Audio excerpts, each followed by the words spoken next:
The first speaker of today is Diego. Please, Diego, go on. Thank you, Tiago, and also thanks to the organizers for the invitation to talk in this conference. So, well, as you can read in the title, I'm going to be trying to discuss what are the chances of this very specific Wilson loop in ABJM theory to set integrable boundary conditions for spin chains in ABJM. So I should start by motivating this problem. Okay, we know, we heard in several talks that integrability can be used to describe many properties of Wilson loops in n=4 super-Young mills. Yesterday, Benjamin was talking about this like Wilson loops. But also, I mean, I'll probably try to remark this possibility of deriving a TBA system to compute the cusp anomalous dimension in n=4 super-Young mills. And in a limit, when the cusp angle is very small, you can compute the Bressralum function.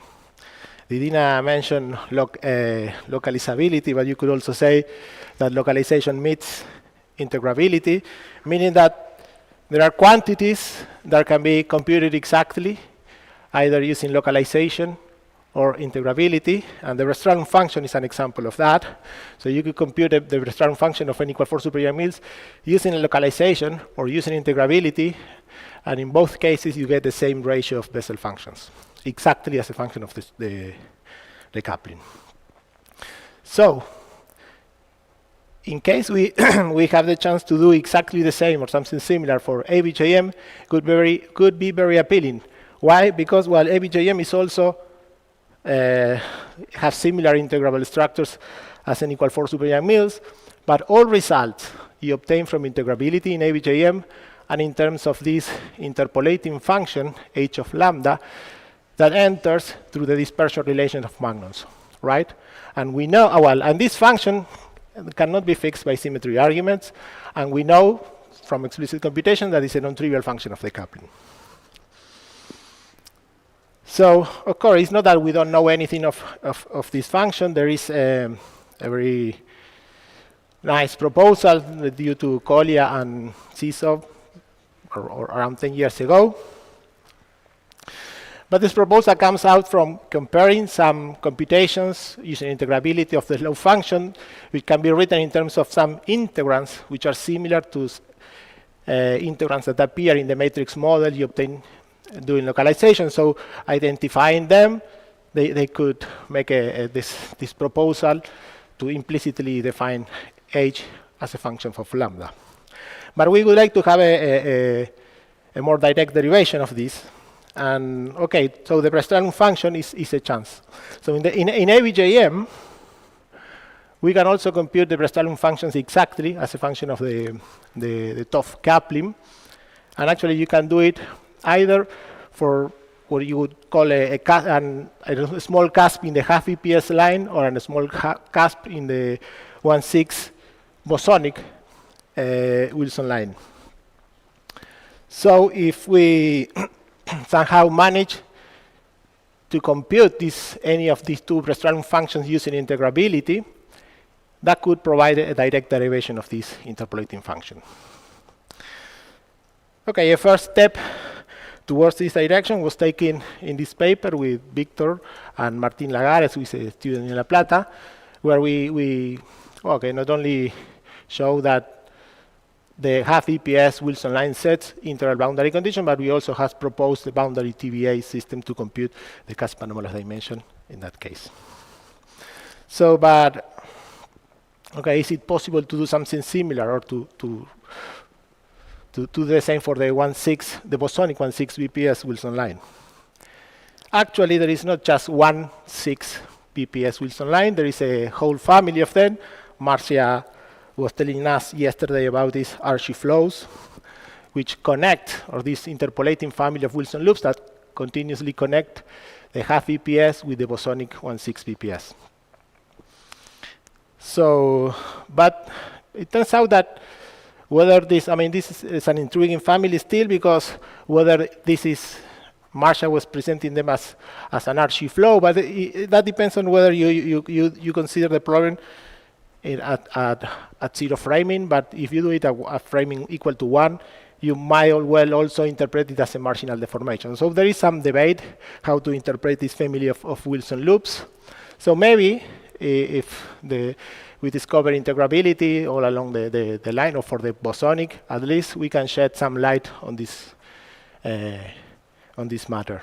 So, but okay, so this take us to the question: is the bosonic 1,6 BPS bosonic Wilson loop integrable at all? So this is going to be the question I'm going to ask. I'll try to analyze today whether this Wilson loop sets integral boundary conditions in ABJM. And I'll try just to do this analysis following believe me, very simple symmetry arguments and the most simple possible perturbative computation in this problem. So, okay, let's start. Oof, this is okay. Let me just, of course, I'm not gonna get too much details, but we've seen this quiver yesterday. This is the well, ABJM is a supersymmetric Chern-Simons with matter. And this quiver somehow codifies what is the matter content of the theory. I will just to emphasize that we have these two types of fundamental and anti-fundamental types of matter. And because of that, when you want to construct these composite operators like a product of scalar fields in this case, you will do it alternating one type of this fundamental with this anti-fundamental field. So there is going to be an alternating nature in this spin chains in ABJM. So it turns out that if you take, for instance, this particular case, when you alternate C3 with C/4, for instance, this is a protected operator. It's a chiral primary operator. And it is 1/3 BPS. And when you analyze all the symmetries of the operator, it's invariant under an SU2/2 group of transformations. So this is, well, that's why it is very similar to n=4 supereigenmails, because the same SU2/2 appears. Okay, now you would like to consider something more than just BPS states. You could perturb or excite this vacuum by letting some of these blue fields or the red fields to be something else. You can replace C3 by any of these 4 fields, and this could transform in a fundamental representation of this SU2/2, or you can replace the C bar for any of these 4 fields, and that will be another fundamental representation of this SU2/2. So you have this in this vacuum. You will have two types of fundamental excitations. I call them type A or B, and then they can scatter. But since this is the SU2/2 symmetry of the vacuum, the S matrix is going to be the same S matrix as we have in n=4 supereigenmail, at least up to some overall factor, and then immediately satisfies Yang-Baxter equation. Okay, but so far I was thinking of an infinite chain, if you wish, but you would like to impose some boundary conditions. You can take the trace in this chiral operator, and this is the same as imposing periodic boundary conditions, or you can insert them in a Wilson loop, and this would be like imposing, the Wilson loop would be imposing open boundary conditions for these chains. So when you do that, in addition to the possibility of a scatter among themselves, the Magnum excitations can reflect off the boundary, so you have to determine what the reflection matrix is, and ask whether this reflection matrix corresponds to an integral boundary. So as I said, since I want to insert this in a Wilson loop, let me be more concrete in which Wilson loop I'm going to be inserting this composite operator of ABJM fields. It's going to be the bosonic 1,6 BPS Wilson line. Marcia also was presenting in Marcia's language. This is like a 2-node Wilson loop. You see, in addition to the Wilson line, to the gauge fields, you have these couplings with matter content of the theory. In this case, it's only the coupling is only with scalars. You have these bilinears of scalars, and the Wilson loop also is written in terms of both gauge fields of the two nodes of the gauge theory. The coupling in this particular case is given by this matrix M, which is diagonal, and -1, 1, -1, 1. You can you rotate or change the order of the numbers as you want. This is of course 1,6 BPS, so it's invariant under some supergroup, which turns out to be SU1,1/1 and a bunch of 2 bosonic SU2s. Okay, in particular, I have taken this orientation for the matrix M in order for this Wilson loop to share some of the supersymmetries with this specific vacuum I have written in this previous slide. So when you consider what is the common symmetry between the reference state and the Wilson loop that is set in your boundary, you realize that the common symmetry is just, and you see it's much small group, is just an SU1/1. So this is just 2 U1s with some Fermionic supersymmetries. But okay, so this is what I'm going to use. So if the reference state and the boundary preserve this supergroup, you would like that the reflection of magnons preserve this SU1/1 symmetry.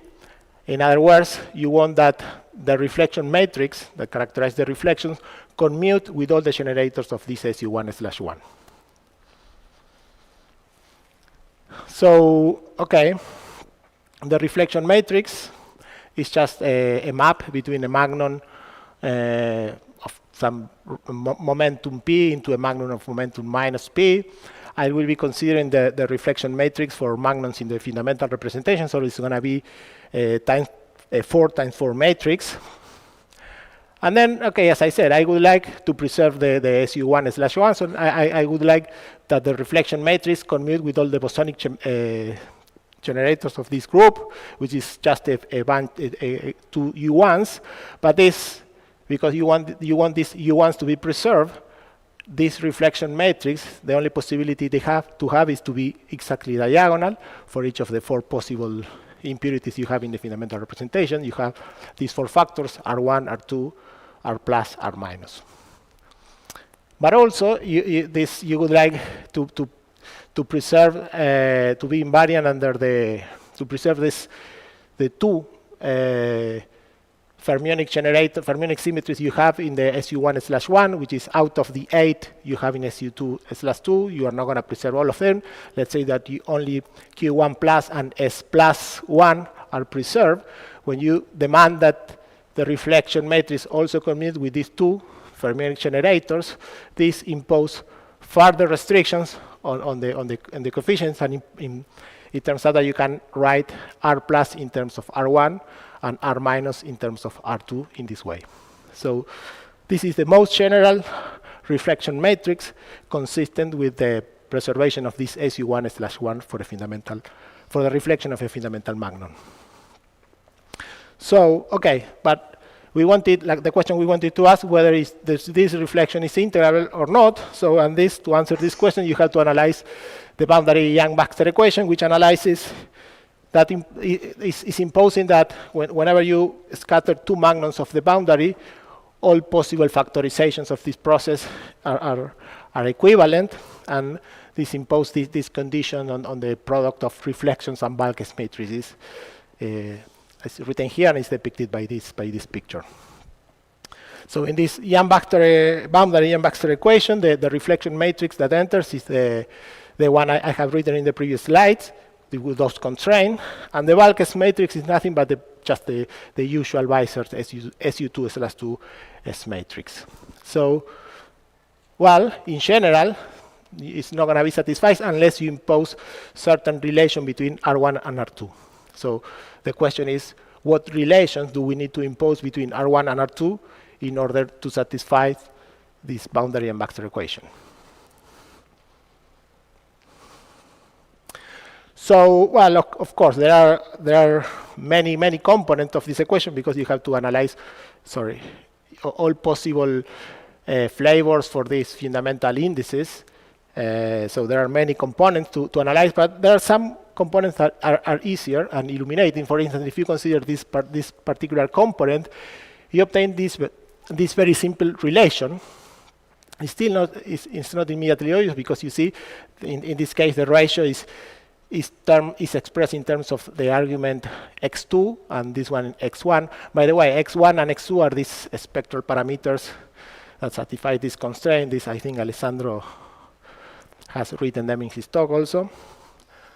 But you see, are for different values of different arguments. But still, this solution can be simply solved.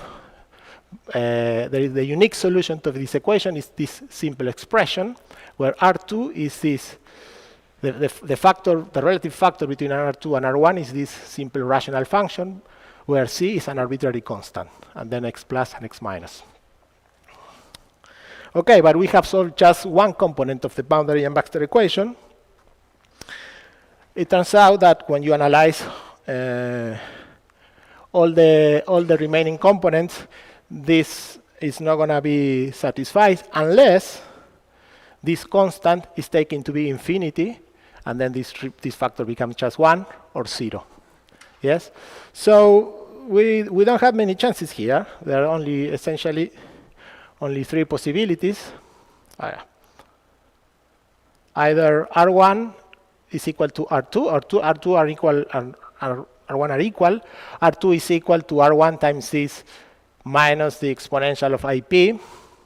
Otherwise, integrability is spoiled, right? So if R1 and R2 do not fit in these simple relations, the problem cannot be integrable, right? Then, okay, this is what the symmetry arguments tell us about the integrability of this problem. Let us see if we can test this with some simple perturbative computation. Yes? So is it clear that there is no possibility that our matrix is not just a matrix? Our matrix is not just a matrix. What do you mean? I mean that it also has length metaphysical space. You mean that there are some boundary degrees of freedoms?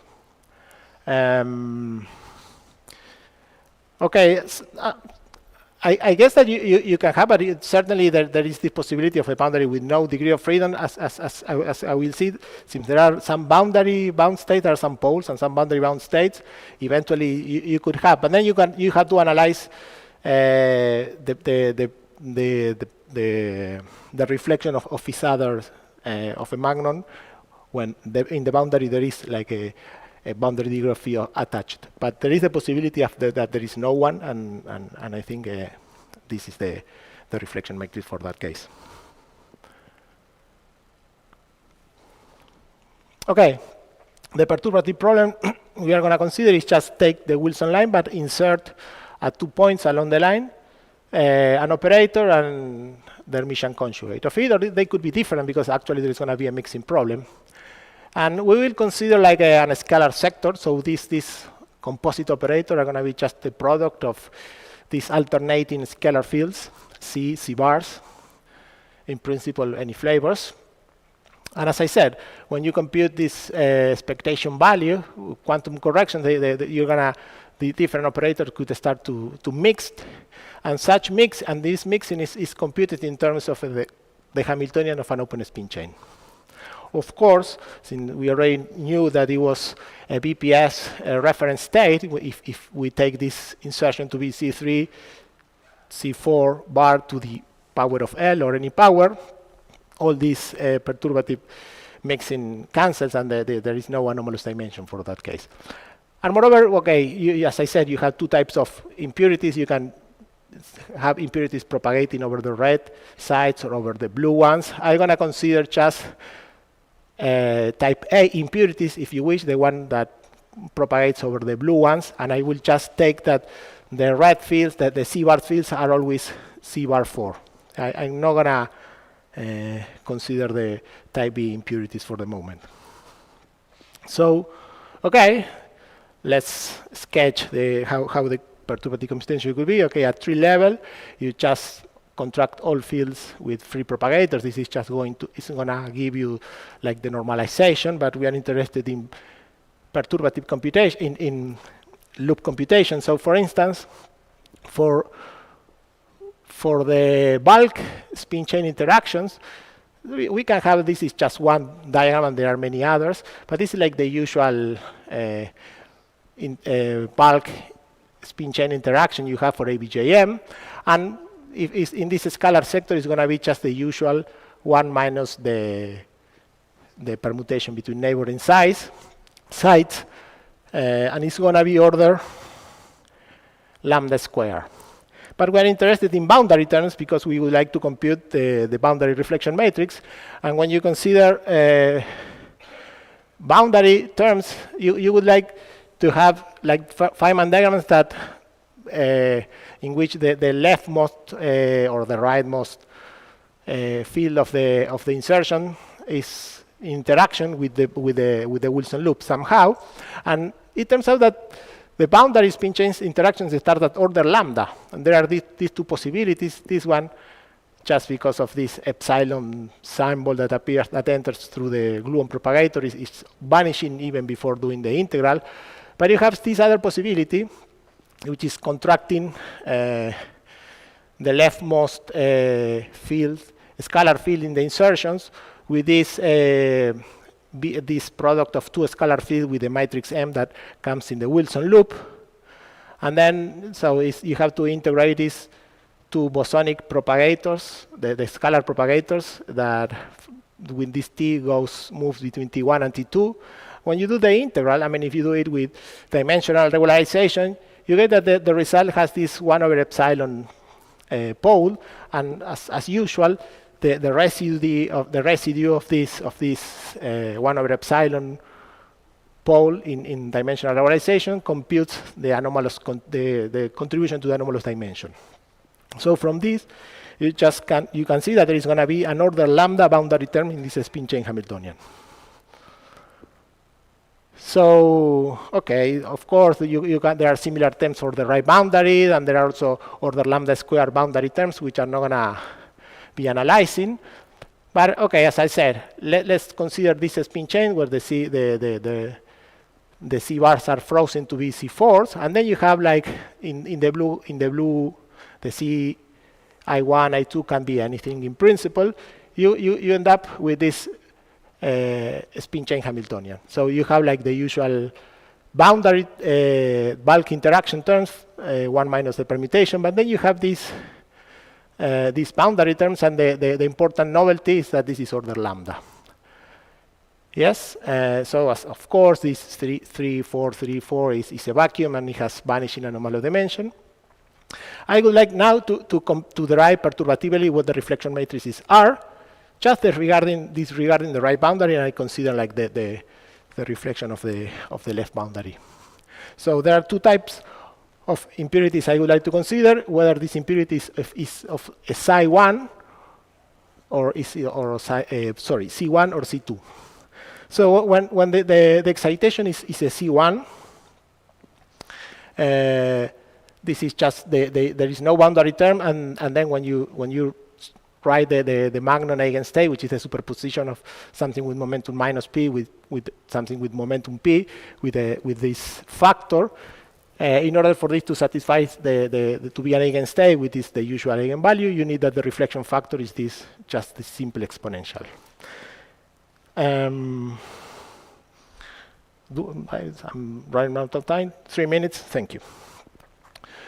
The interesting case is when the Magnon is a field C2. In that case, this boundary terms order lambda survives. And okay, what you have to do is it's a bit weird at the beginning, but you have to try like the order lambda square terms as a perturbation of this very simple order lambda Lagrangian.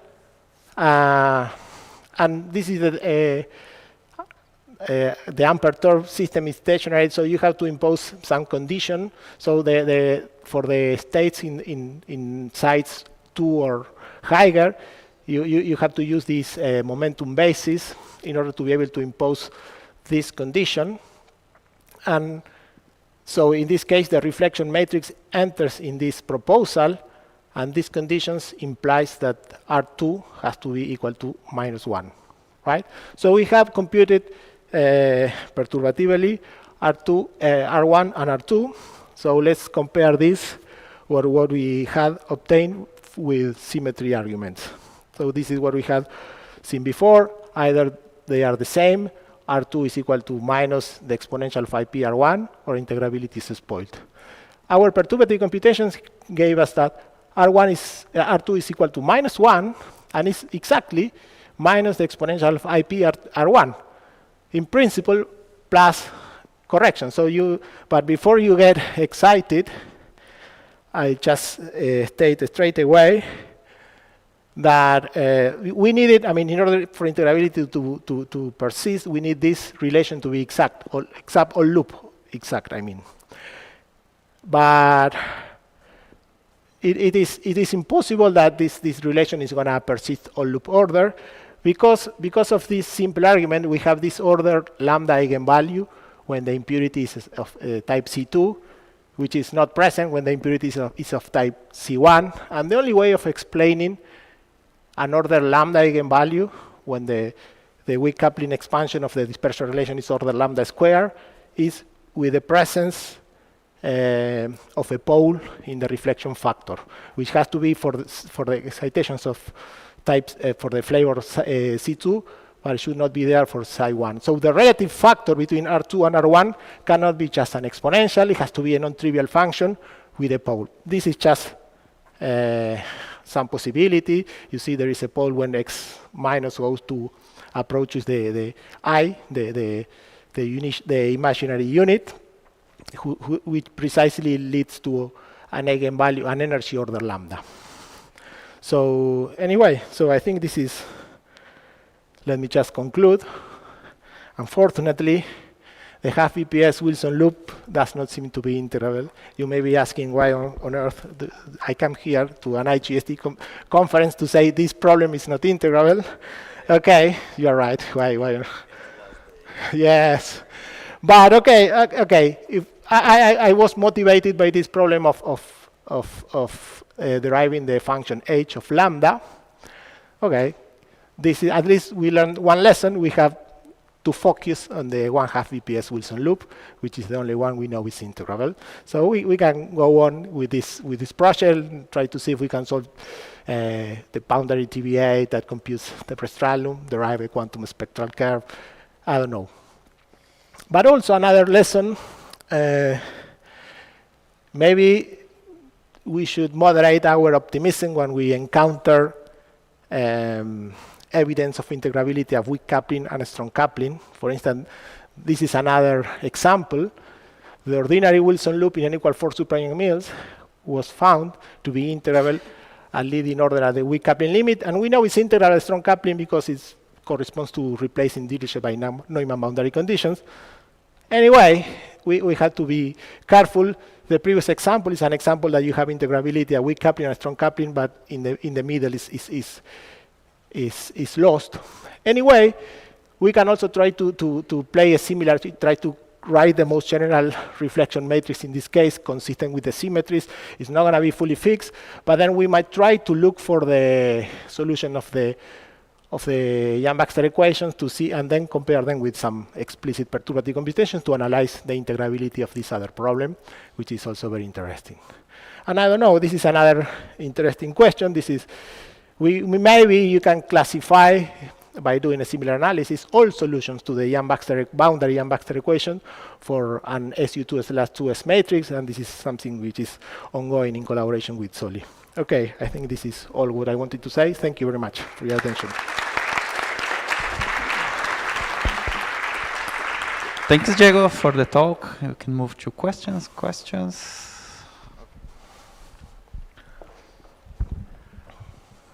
Oh, I forgot, sorry.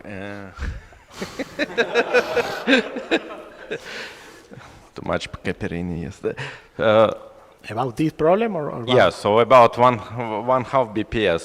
So have you managed to push perturbation theory calculation from TBA, and can you compare with localization? No, no, we did not try hard. I mean, we started to consider the problem, but immediately we realized it's going to be more difficult than n equal 4 super Young Mills. In n equal 4 super Young Mills, we were like working with a Y system. The asymptotic solution to the Y system is already constant. In this ABJM setup, they are not. So already the asymptotic limit, the asymptotic solution to the Y system involves some non-trivial functions of the rapidity. I'm not saying it's impossible, but it's going to be, I guess, more complicated. But in principle, you have equations which can be readily solved numerically. Yeah. No, I'm not saying this is an obstacle. I'm saying that it's not going to be as straightforward or as simple as it was in n equal 4. This is just my statement. And then like just naive, oh my God, so hard to just naive intuitions that when you lose supersymmetry on the boundary, so maybe there are some more life appearing and more degrees of freedom could be attached to it eventually. Yeah. Well, in this, the boundary reflection matrix for the half EPS also have this presence of these poles. So as I was saying, but in that case, this pole is in the overall reflection matrix. It's not spoiling the integrability of the reflection matrix. But you're right. There are like interesting boundary degrees of freedoms that are revealed by these poles. In that case, I don't know. They had not been studied, but it would be very nice to see the consequences of that, or the presence of them.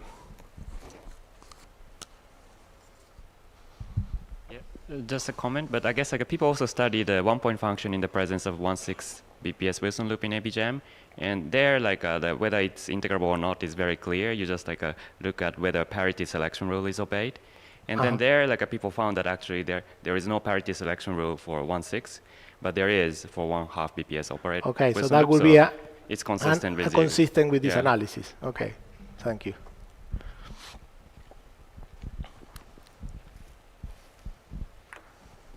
Okay, any other questions? So let's thank Diego again.